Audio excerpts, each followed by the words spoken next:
Nagwala ang 5 mag-aaral sa Talisay City, Cebu.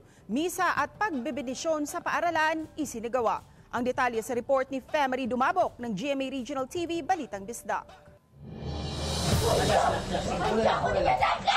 Nagpupumiglas at nagsusimigaw ang isang mag-aaral sa isang paaralan sa Talisay City sa Cebu habang binubuhat ng mga kalalakihan. Ayon sa principal, naganap ang hindi may paliwanag na sunod-sunod na pagwawala ng mga mag-aaral sa grade 8 nitong Lunes ng hapon. Dagdag ng principal, isa sa mga mag-aaral ang isinugod sa pinakamalapit na simbahan. Syagit sa usa kay mo syagit man pong usa. Nang gabing iyon, muling nagwala ang dalawang magpinsang babae. Ayon sa off-cam interview ng isa sa mga madre, sinapian umano ang mga mag-aaral ng masamang espiritu. Ito rin ang paniniwala ng mga kamag-anak ng mga mag-aaral. Grabe kay mami kay ang mugwa silang bakba lain man si maging Satanas tabangi ko.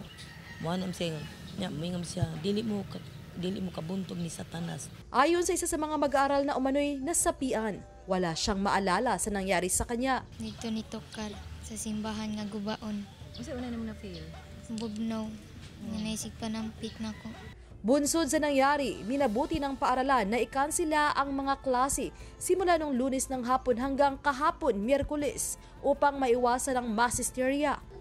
Kahapon ng umaga, isinagawa ang misa sa paaralan. For you to have an approach, a holistic approach to, deliverance ministry, you have to approach the human person from both sides, from the physical and also from the spiritual.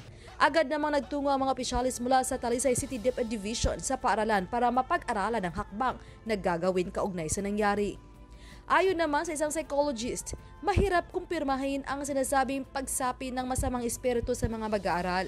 Subalit, base sa pinamalas ng mga mag-aaral, posibleng may iniindang schizophrenia o psychotic episode ang mga ito na makukumpirma lang kung isa sa ilalim sila sa isang psychological evaluation.